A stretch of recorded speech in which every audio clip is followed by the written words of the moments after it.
Bismillahirrahmanirrahim. Assalamualaikum warahmatullahi wabarakatuh. Halo, selamat pagi anak-anak hebat. Berjumpa kembali dengan Bu Guru. Bagaimana kabar kalian hari ini? Semoga semua dalam keadaan sehat ya. Amin. Anak-anak, tetap semangat meski belajar dari rumah. Ingat, tetap terapkan protokol kesehatan agar kita semua terjaga kesehatannya dan dijauhkan dari segala macam penyakit. Anak-anak hebat, kali ini kita akan kembali belajar tema 2, subtema 2, muatan pelajaran bahasa Indonesia. Sebelum kita mulai pelajaran, yuk kita awali dengan basmalah, agar ilmu yang kita dapat hari ini dapat mudah kita serap dan bermanfaat sampai akhir hayat kita nanti. Yuk kita awali dengan basmalah. Bismillahirrahmanirrahim. Raditu billahi rabba wa bil islami dina wa bil muhammadin nabiyya wa rasula. Rabbi zidni ilma warzuqni fahma. Amin. Ya, anak-anak, kita mulai pembelajaran bahasa Indonesia. Masih ingat dengan materi bahasa Indonesia minggu lalu? Ya, betul. Kita sudah belajar tentang kata tanya. Sebelum kita mulai pembelajaran, apa tujuan pembelajaran kita hari ini? Nah, tujuan pembelajaran kita hari ini adalah dengan membaca teks, siswa mampu menyebutkan informasi terkait dengan pertanyaan apa, di mana, kapan, dan siapa. Tujuan pembelajaran yang kedua, dengan menuliskan daftar pertanyaan, siswa mampu mempresentasikan informasi dari teks bacaan terkait dengan pertanyaan apa, di mana, kapan, dan siapa. Masih ingat fungsi dari kata tanya apa, di mana, kapan, dan siapa? Nah, yuk kita ingat kembali.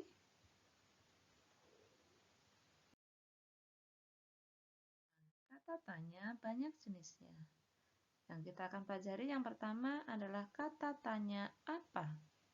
Kata tanya apa biasanya berfungsi untuk menanyakan benda, sebab, akibat, judul, atau tema. Yang kedua, kata tanya siapa berfungsi untuk menanyakan orang atau pelaku yang ditanyakan. Yang ketiga, kata tanya di mana berfungsi untuk menanyakan tempat atau lokasi kejadian. Kata tanya kapan menanyakan waktu kejadian. Nah, ada tambahan kata tanya mengapa berfungsi untuk menanyakan alasan atau sebab. Kemudian kata tanya bagaimana berfungsi untuk menanyakan cara membuat sesuatu atau menanyakan suatu keadaan. Nah, bagaimana? Ya, bisa dipahami ya fungsi dari kata tanya tersebut. Ya, setelah kalian dapat memahami masing-masing fungsi dari kata tanya, nanti dapat kalian pergunakan untuk memperoleh informasi dari suatu bacaan. Kita lanjutkan. Mari membaca. Nah, di buku tema 2 kalian ada bacaan yang berjudul Kerja Bakti. Pada hari Minggu, warga di daerah tempat tinggal Edo mengadakan kerja bakti. Mereka membersihkan sampah-sampah yang menumpuk. Selama ini, bau busuk dari tumpukan sampah telah mencemari udara di lingkungan tempat tinggal itu. Warga harus menutup hidung saat melewati tumpukan sampah yang membusuk. Paragraf berikutnya. Sebelum melakukan kerja bakti, seminggu sebelumnya warga bermusyawarah untuk mencari pemecahan dari masalah sampah. Selain menggunung dan berbau busuk, kadang-kadang tempat sampah itu terlihat berantakan karena ada beberapa orang yang berusaha mencari botol-botol bekas untuk didaur ulang. Akibatnya, pemandangan dan udara di lingkungan sekitar tempat sampah jadi kotor dan bau. Setelah bermusyawarah, warga mendapat sebuah penyelesaian. Warga akan menyiapkan dua macam tempat sampah. Satu tempat sampah untuk menampung sampah-sampah yang dapat didaur ulang seperti kertas dan botol-botol bekas. Tempat sampah lainnya digunakan untuk menampung sampah-sampah yang dapat membusuk, misalnya dedaunan dan sisa-sisa sayur. Selanjutnya, sampah-sampah yang dapat membusuk itu akan diolah menjadi pupuk kompos yang dapat digunakan warga untuk memupuk tanaman. Dalam kegiatan musyawarah dan kerja bakti itu, seluruh warga ikut berperan serta. Keikutsertaan warga dalam musyawarah dan kerja bakti merupakan salah satu bentuk tanggung jawab warga dalam menjaga kebersihan lingkungan. Nah, sebelum ke pertanyaan, mari kita bahas isinya. Di dalam isi bacaan ini terdapat kegiatan kerja bakti. Kerja bakti ini merupakan pengamalan sila Pancasila. Sila keberapa ya anak-anak? Ya, betul. Sila ketiga, Persatuan Indonesia. Nah, dalam kegiatan kerja bakti ini sebelumnya mereka juga mengadakan musyawarah. Nah, kegiatan musyawarah itu berkaitan dengan pengamalan sila Pancasila, sila yang keempat. Ya, jadi sila Pancasila tidak hanya kalian hafalkan, tetapi harus kalian amalkan dalam kehidupan kalian sehari-hari ya. Oke, kita lanjut ke pembahasan soal yang berkaitan dengan bacaan ini.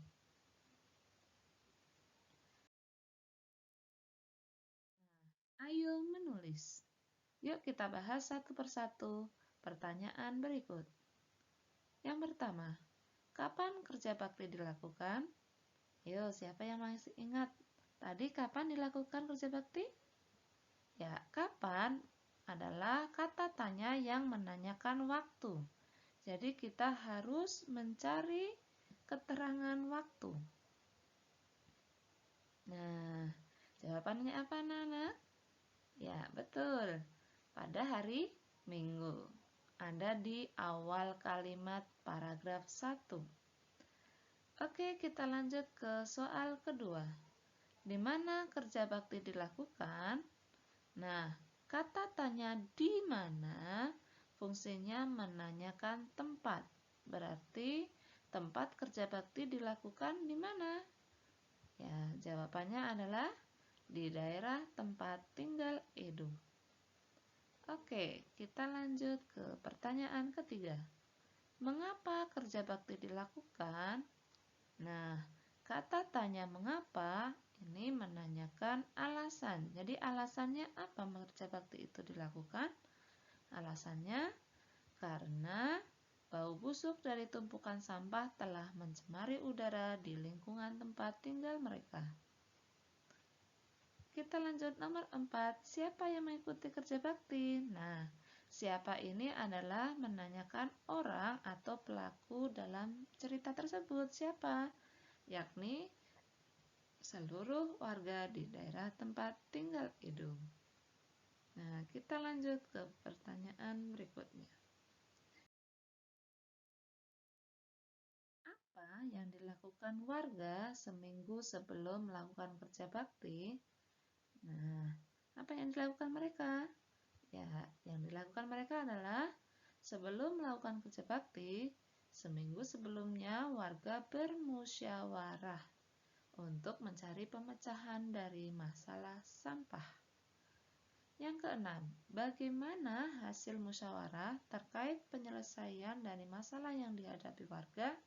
Nah, hasilnya tadi apa? Ya, hasil musyawarahnya terkait penyelesaian dari masalah yang dihadapi warga adalah warga akan menyiapkan dua macam tempat sampah. Nah, selanjutnya pertanyaan berikutnya berkaitan dengan nomor 6 ini. Mengapa warga menyediakan dua macam tempat sampah? Ya, mengapa?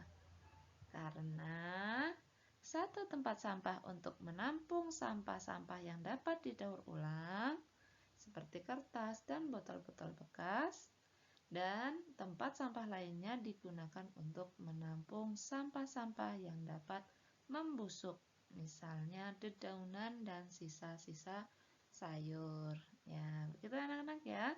Jadi ketika ada suatu pertanyaan, ingat kata tanya tersebut fungsinya menanyakan apa, sehingga hal ini dapat memudahkan kalian untuk mencari jawabannya. Nah, sebelum lanjut, kita garis bawahin di sini. Di sini ketika kita membuang sampah, kita harus membuang sampah pada tempatnya. Dan harus kita pilah antara sampah yang dapat didaur ulang dan sampah yang dapat membusuk. Ya. Masih ingat sampah organik dan non-organik? Nah, sampah yang dapat didaur ulang ini termasuk sampah non-organik. Sedangkan sampah yang dapat membusuk ini dinamakan sampah organik. Siapa yang masih ingat tempat sampah yang ada di depan kelas kalian ada warna apa saja? Ya, di sekolah tempat sampahnya disediakan 3 macam warna. Ada warna hijau, kuning, dan merah. Nah, Bu Guru mau tanya nih, kalau sampah organik, sampah yang dapat membusuk, kira-kira dimasukkan ke tempat sampah warna apa ya? Ya, betul sekali. Warna hijau. Lalu, sampah daur ulang dimasukkan ke tempat sampah warna apa ya? Ya, betul. Warna kuning. Lalu, tempat sampah yang warna merah untuk apa ya? Ya, tempat sampah warna merah digunakan untuk membuang sampah yang berbahaya. Misalnya, pecahan gelas atau mungkin ada bahan kimia seperti sisa baterai, atau mungkin kalau di kita mungkin nggak ada ya, bekas suntikan jarum atau yang lainnya, itu termasuk sampah berbahaya. Jadi tidak boleh dicampur dengan sampah organik maupun sampah daur ulang. Yuk kita go green dengan cara memilah sampah dan mendaur ulang sampah serta membuat sampah organik menjadi kompos. Oke, kita lanjut ke materi kedua.